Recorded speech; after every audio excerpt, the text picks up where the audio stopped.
What's happening, guys? It's Logan Robinson from BucsGameday.com. I'm here with my guy, River Wells. Yes, sir. And we are just getting done wrapping up day 9 of the Bucs training camp. And Bucky Irving had a Mike Evans type catch today. Which I thought was probably the biggest pop we've gotten all camp from the crowd here. He ran a go route on the left side of the field over here. Deep streak. Kyle Trask hit him in stride. The safety came down. Yeah. So it was 2-on-1. And Bucky came down with it. So then crowd went wild, and then of course the Bucky, going all the way down through training camp. So that was probably the biggest pop I think of camp so far. That was a big one. I mean, it was much deserved. I mean, that grab was phenomenal. He's right here, and it felt like, I was like, who in the world? I was like, oh my goodness, that's Bucky Irving, because he's kind of hard to see when out far distance because how small he is. Lined up wide too, yeah. But went up, grabbed it, went to the ground, had the safety. I don't know who the safety was. I don't know who the safety was. But the safety had great coverage on him as well, and that's what made it even better of a catch. But he got hyped. He did the Bucky.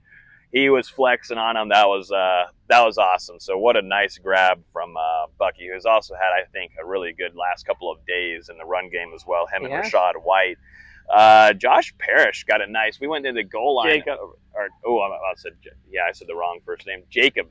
Guys, make sure to let him know about that. Yeah, let me know in the comment. Yeah, roast me there. Yeah. But yeah, Jacob Parrish, we were right here and got to see a beautiful PBU from him. Yes, for sure, in the red zone work. Yeah, and I was asking Dennis. We just talked with Rossier Dennis at the after practice, and I asked him, how hard is it to get this defense down as a rookie, and definitely what have you been seeing on film from these two young rookies? And he just said it's all smarts. They have came and arrived into Tampa just ready to go immediately, and that's something Todd Bowles said as well to us. For sure, he's looked pretty good so far. I think he's locked up that starting nickel spot.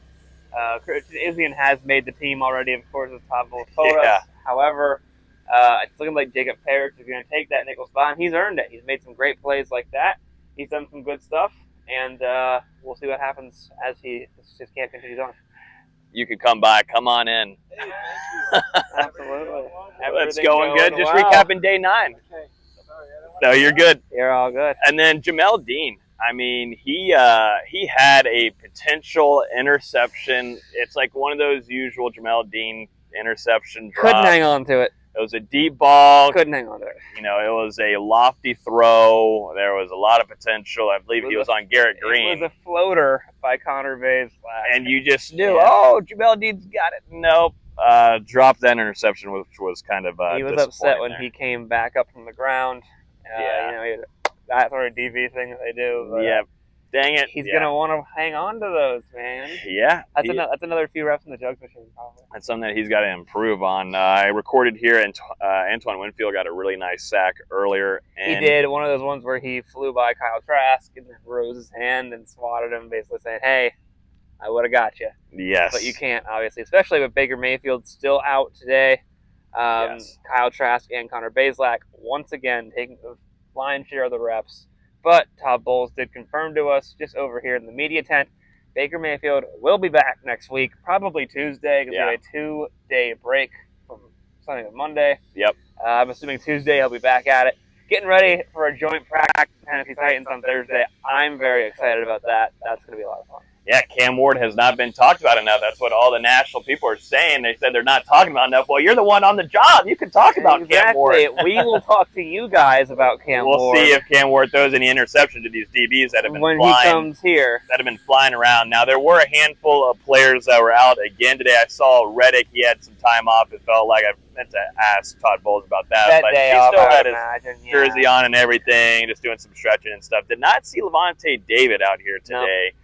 It took a little while, but we did see Mike Evans come out. Of course, like River just said, Baker's not out here, but he's going to be back next week. Trey Palmer out.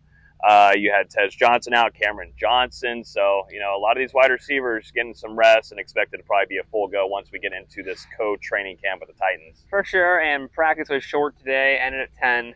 We have a 2-day break after this on Sunday and Monday, and for that reason, some of these guys that maybe could have come back today, I think might have been held out just to get that 3 days off instead of 2 days off. So might see some of those guys back in action in the fold coming up on Tuesday. Yeah. Tuesday, guys. Tuesday's a big day. Tuesday is going to be a big start to the new week, and then also to Kate On, I forgot to mention there. Still dealing with a tweaked hamstring. So that's going to be the biggest thing we're going to be watching out for going into Tuesday before the Titans co-training camp begins, is who is going to be available. For sure. Because who there's is a rested lot, and back, because there's a lot of names that are not participating right a lot of guys. And I want to finish it off here real quick on Tristan Wirfs. Just watching him since the beginning of training camp, he was on crutches, putting a lot of his weight on those crutches, but now seeing him out here, seems like he's able to get a little bit easier with the walking. Yes, he still has these crutches out here, but for the most part, he's sometimes just not even using them, which I think is a good sign, and you like that. You know it's a guy that's going to work his ass off in the rehab process. You knew that, and he was out here chopping it up, smiling and laughing with Baker Mayfield.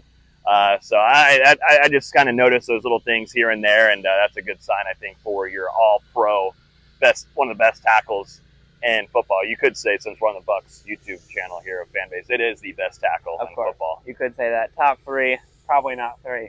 No.